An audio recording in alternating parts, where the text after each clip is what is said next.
Assalamualaikum warahmatullahi wabarakatuh. Jumpa lagi dengan saya Bang Aceng, tentunya masih di channel Kreator Misteri.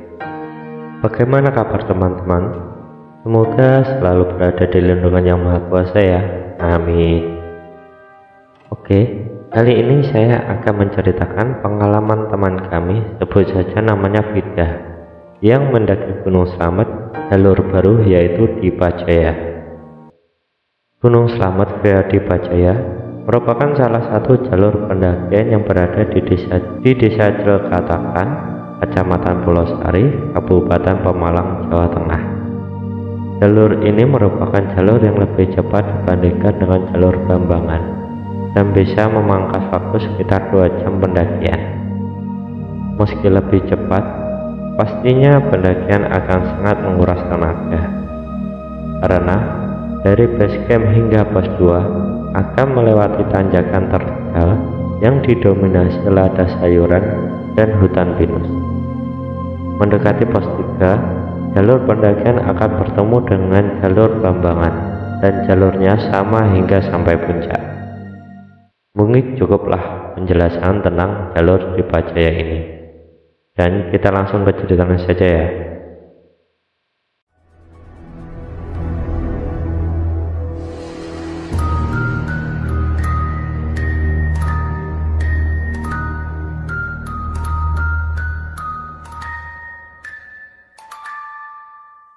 Berawal dari rencana pendakian yang sudah lama aku rencanakan bersama Mas Galih, kakak kelasku dulu saat SMA.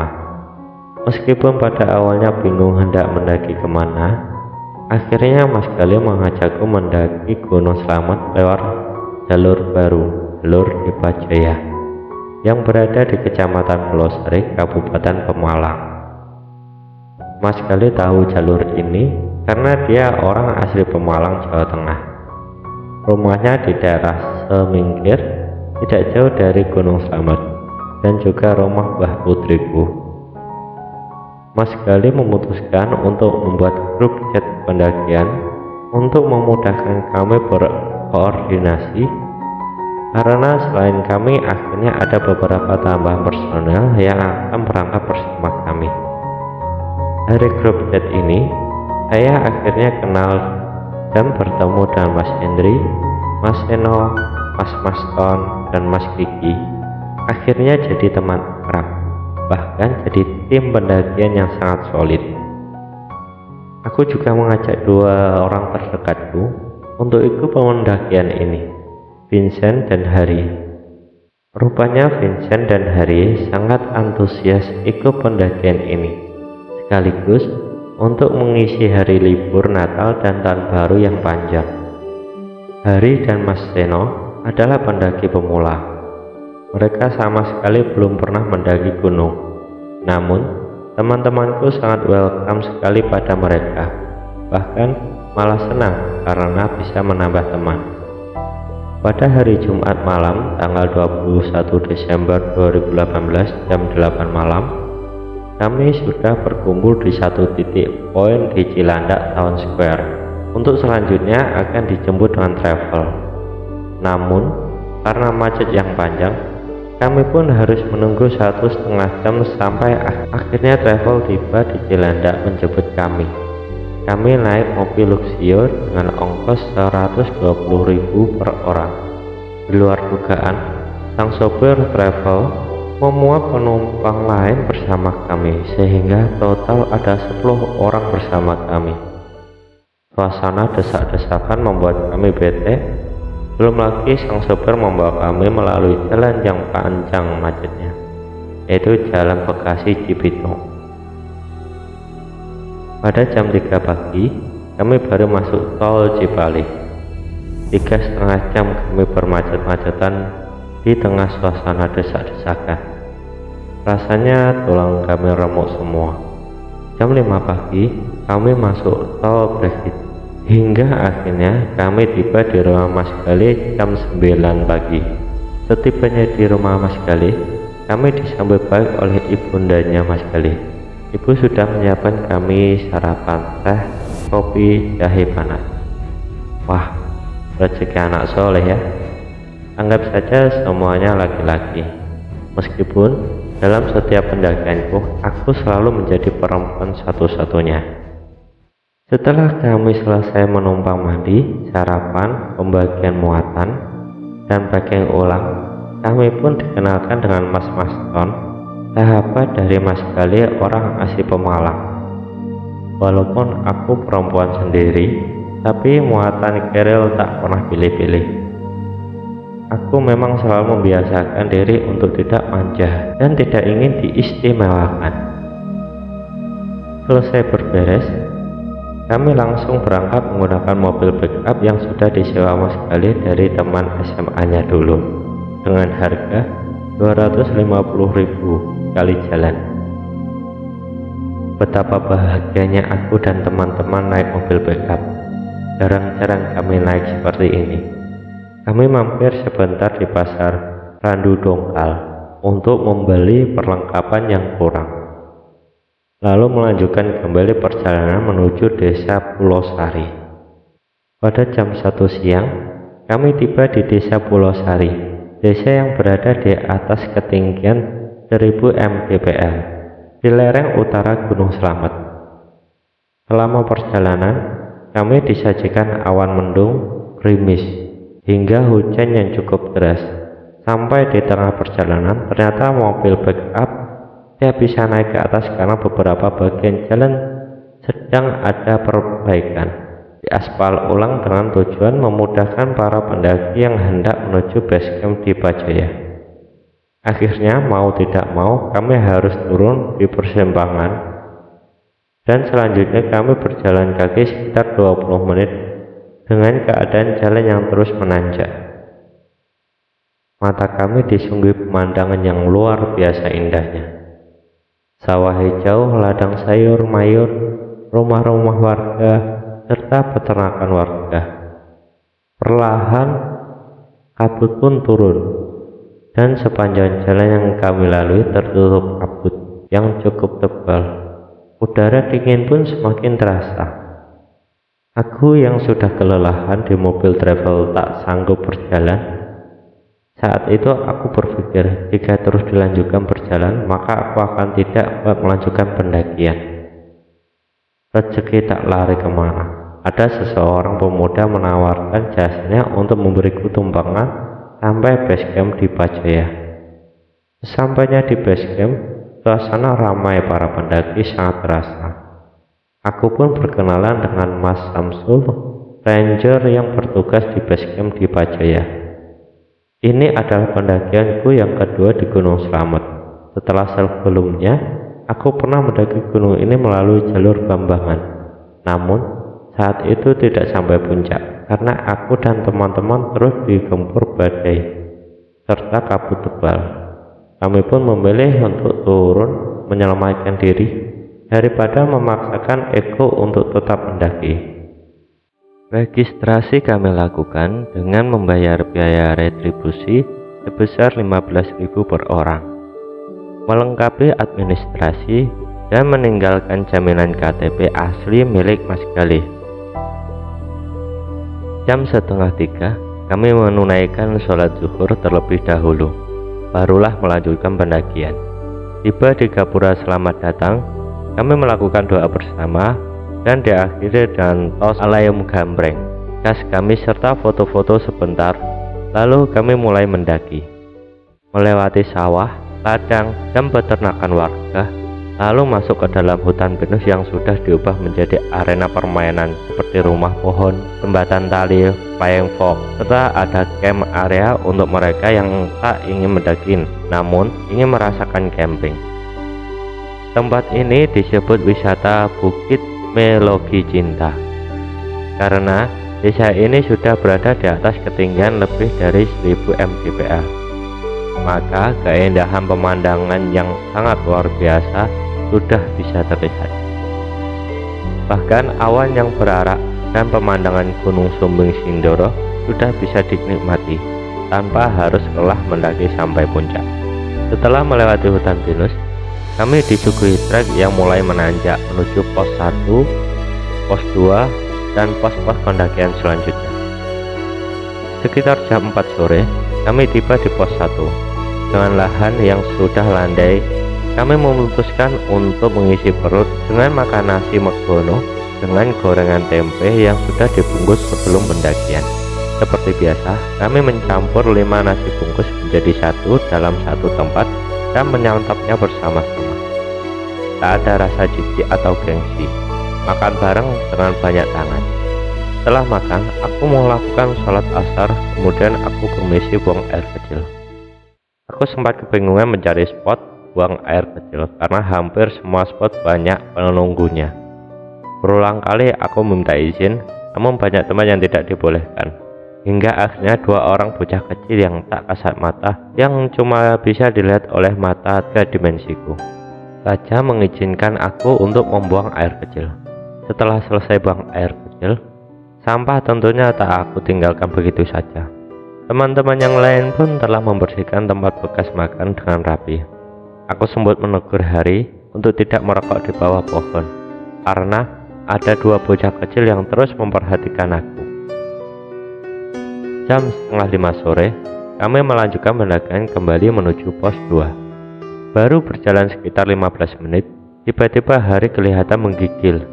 Aku tanya, "Kamu sakit?" Dia jawab tidak, namun tubuhnya sangat kelihatan sekali menggigil dan berkeringat dingin. Wajahnya pun semakin pucat, namun dia tetap bersikeras untuk melanjutkan pendakian. Tak tega aku melihatnya, kembali kuajukan pertanyaan yang sama. Lagi-lagi dia jawab tidak sakit. Tapi aku sangat bingung, karena tidak sakit tapi bisa berkeringat dingin dan menggigil. Padahal saat itu cuaca pun belum berkabut dan belum terasa dingin sama sekali. Saat Hari berjalan di depan aku, barulah saya menyadari bahwa 2 bocah kecil yang bertemu dengan saya tadi sudah nangkring di atas kerilnya. "Mas, apa yang dirasa?" tanyaku. "Berat," jawabnya. Wah, fix sudah. Padahal jika mau membandingkan keril yang dia bawa dengan keril yang aku bawa, jauh lebih berat 2 kali lipat kerilku. Akhirnya tanpa pikir panjang aku memilih untuk turun. Sebelumnya sempat aku bicarakan bersama Mas Galih tentang keadaan ini. Berkompromi dengan teman-teman lainnya, lalu mereka setuju dan ku biarkan mereka berenam tetap mendaki. Aku dan Hari turun. Logistik yang ada di tasku dan tasnya Hari dikeluarkan dan ku berikan kepada teman-teman untuk kebutuhan di atas. Aku dan Hari pun turun. Aku berpikir ada baiknya ketahuan jika sekarang, sehingga kami bisa turun sebelum gelap, daripada sudah sampai di beberapa pos baru ketahuan Hari drop. Bisa lebih repot urusannya. Apalagi kalau drop di pos 4 sama Rantu. Amit-amit deh.